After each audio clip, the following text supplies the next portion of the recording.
So we just covered a lot of the different elements of building your strategy for working with influencers. Now we're going to talk about some of the tactics and action items that you need to do in order to execute on that campaign.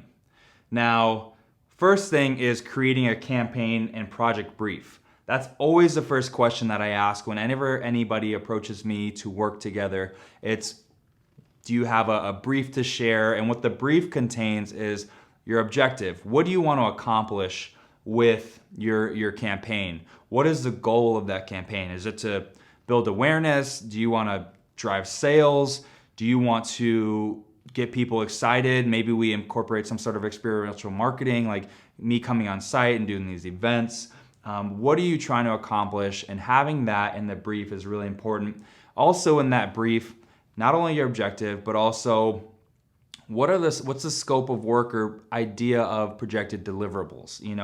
Not all brands understand what I do from the start. I think that's why you have a website and you have these things, but there's still that conversational element that you need to have to understand what it is that I do. And so you might come with this idea of like, hey, this is kind of what we're thinking that we should do together. We're looking to drive awareness around this new product that we're launching soon. And what we're thinking is having you out to our distillery and documenting kind of the process of how we've produced this, meeting with our master distiller and our master blender, and we'd love for you to create a video surrounding that experience. And then we want that to be posted on social media around the time of the launch, which is going to be in X amount of time. So the brief, what it does is not only just show your goal, but what the scope of work might be on my end. You can also incorporate, if you want, potential budget. Sometimes it helps to cut down on the back and forth of like, hey, this is kind of what we have allocated. It also, you don't have to do that if you want to put out what the scope of work is and the deliverables and wait to get a proposal back on those. But the next step really is, once you create what your brief is and what you think that you want from the people that you're working with, you want to go out and you want to find and select the right influencers to partner with, right? So if you say, okay, based on the budget that we have allocated or based on what we're thinking, we're gonna need 5 to 10 influencers spread across the nation. So this product is gonna be launching in Arizona, Chicago, Florida, New York, and California. And so there's no point to going and working with an influencer in Missouri if you're trying to reach the states that you're going to market with that particular product, right? So finding and going through some of the process that we went over in the strategy of who do you want to work with, why do you want to work with them, what's their reach, what's their audience size, how do they engage with their audience. There are a number of things, and again, there are platforms out there that will help you segment who to work with and find people to work with, which is probably the hardest aspect of influencer marketing. What those platforms do is help you filter out audience size. They might even help verify the validity of that person's audience. They also will help you manage that campaign. Sometimes the last thing you want to do is scour through Instagram and comb through different social media platforms or different podcasts or whatever it is and create your own database and Excel spreadsheets. There are a lot of platforms out there that have done that already and done the work, so you don't necessarily need to reinvent the wheel. The key then would be finding the platforms that you trust and that you want to work with. But that's the next step, is just finding and selecting the right influencers to work with and the team that you're going to be going to execute this campaign with. Next is implementing a contractual agreement with the influencer. Now, some things to consider is length of term. How long is this partnership going to be? Is it going to be just a week long? Is it going to be a month long? I've had partnerships as short as a week. I've had partnerships as long as a year. And with the length of term comes a different number of deliverables. So based on the length of term that you want to have that person on board, what are the set of deliverables that you want from them? And then also, how much does that cost, right? So you can have your scope of work and the things that you want from them, but if they come back and they say like, hey, it's going to be, $10,000 instead of the 5,000 that was projected, you might have to take off some deliverables, or maybe they're willing to meet you depending on meet you at your budget if they really want to work on that project. I've had a lot of situations where the budget isn't necessarily on target with what my rates and fees are. However, it's an amazing project. It's an amazing opportunity. It's going to help me expand into a different vertical, or there's a business sense for me to do that partnership. And so it's not always about the fee, but just keep in mind in the contract having the fee. Another thing that is important to consider is exclusivity. So in regards to the partnerships that I engage in, there's always an element of exclusivity of, if you're working with West Elm, you can't be working with any other furniture brands for this length of time. Or if you're working with a global bourbon brand or a global Scotch brand, we want exclusivity in this brown spirits category.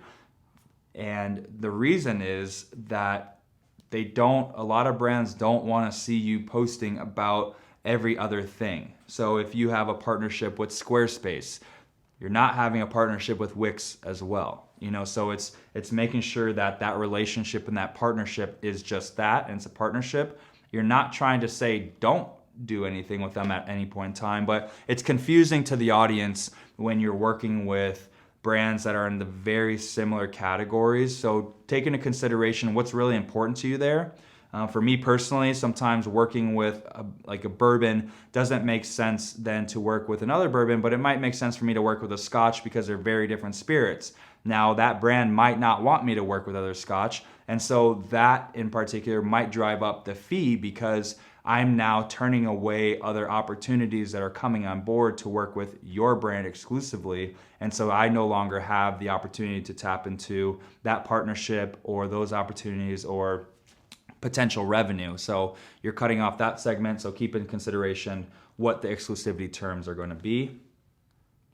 And then content creation and messaging. So are they creating the content by themselves, or are you bringing on someone to create the content?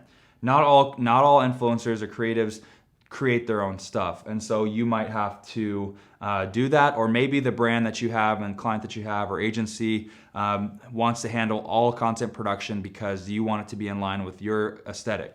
So in the partnership that I had with West Elm, they actually came out to Denver and we had a 3-day shoot in the apartment to create all of the assets that they needed. They handled all the editing, and they just delivered all the assets for me to produce or to post.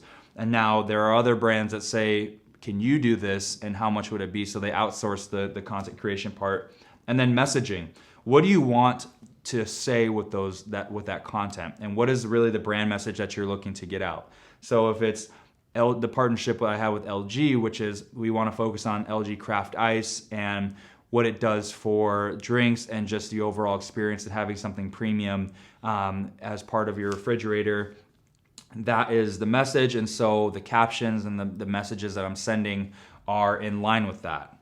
Now, that doesn't mean that influencers are just talking heads. You really have to consider their brand voice again. You really have to consider their tone of voice. You have to consider how do they relate to their audience and give them creative control within some sort of parameter. So you have a brand message that you want to get across, but I've had a lot of brands approach me and say like, you have to say this, or this is what we want you to say. And it just is not my voice. It's not how I relate to my audience. My audience will see through that. And when we're talking about trust, if you break that trust and if you show and express inauthenticity, then it's going to backfire on the entire campaign.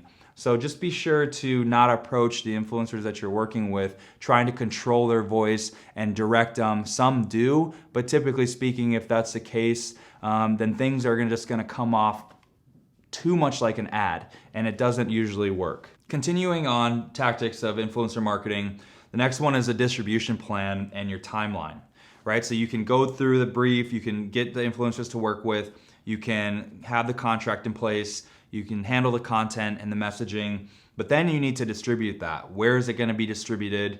What is a timeline? If the partnership is 6 months, what is the frequency of that content being distributed? Next is just overseeing and managing that content, right? So as it's launching, making sure that it's going as well as you planned it to go. making sure that messaging is on point. I've had situations where I made small adjustments to a caption, and captions usually have to go through rounds of brand approval. Not necessarily, again, that they're trying to mold what I'm saying, but they want to oversee and just make sure, is this messaging hitting on the key things that we want to get across? And so it's just making sure and overseeing that the content is going according to plan. Monitoring performance and gathering analytics is the next step. So similar to overseeing and managing the content launch and just making sure that your team of influencers that you're working with, or that one influencer that you're working with, is doing what they said that they're going to be doing. Monitor that performance. How are people responding to it? Are they engaging with it? Are you jumping in then and engaging with it? So there are some things that you can consider there, as well as gathering analytics post content launch. How did it perform? So and we'll dive into some KPIs and metrics that you can look for and gather. And the last step is just refine. When you do this, you're not going to get it right every time. That's why you start out with your objective of what you want to accomplish, and at the end, after you gather everything, did you accomplish what you set out to accomplish? And from there, refine. You might say, you know what, I really, really like this campaign, but I think we could do it better. I've had a lot of partnerships re-up because we looked at what we did previously, and I say, you know what, I learned this in the process. I think it would be better actually if we, instead of having everything on social, if we maybe cut that budget and reallocated some to having an in-person experience. So I might go to a bar and actually do a guest bartending shift with that brand, and that brand sponsoring that guest bartending shift. And now people are coming and experiencing the brand, trying the brand, getting experience with the apartment bartender. And so that's the project, the part of refine that's really important, is just take a look at what you did and how it was executed and what you can do to improve the next time around.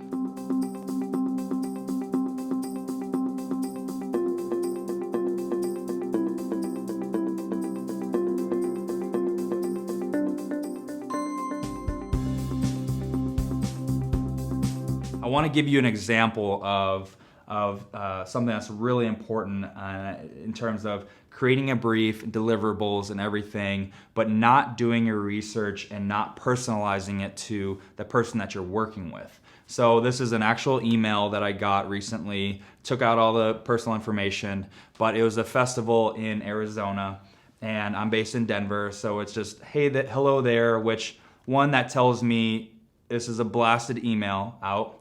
We love your Instagram and can see the amazing effort you put into it, which again, because it's a mass email, did you really see the Instagram? Or did you really kind of see the work that I do?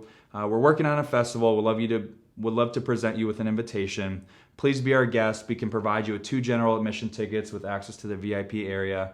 In exchange, we request 3 posts before the event. We ask that your post be on Instagram, stories, and when it has to appear before this, so they're giving me a specific timeline. You need to post while you're there, showcasing like you having fun. For all the posts, make sure you tag us, email us screenshots of each post for the metrics. One of those things is they want to be able to repurpose that content or repost that content, so they're going to be utilizing that content as well. Also, for contesting on your social channels, we'll provide you 2 additional tickets for you to give away. One of those requirements should be to follow our Instagram account to enter. So now you're asking me to drive people to you, to one, maybe help with conversion, ticket sales, subscribers. So in this brief, they're asking quite a bit. I looked up the price of general admission tickets and they were $15. Now, while I understand that not all agencies or people might have the time to vet, everyone that they're working with, just know that if you are approaching an influencer, approach them with a position, like from a position of value. So for me personally, obviously the general admission tickets and all this sounds great, but it's well below the rates that I would charge for everything that they're asking. Also, they didn't do the research to say like this person's not even in our state, so location wasn't taken into consideration. Are you guys gonna like my ask is, are you gonna cover my travel, my expenses? Also, for everything that you're asking, if I don't even live there and I'm posting about the event before, you're then providing me with content to post, which I don't repost other people's content. And so this is just a really good example of a poorly executed influencer campaign in my perspective. Reason being is because you didn't take the time to do the research, you didn't personalize your outreach.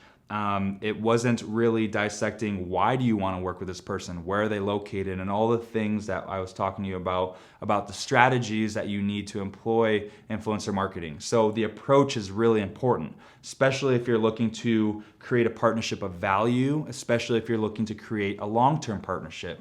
Because the way influencer marketing works is it's not just pay someone to post anymore. If you're leveraging trust, trust is built up over a period of time.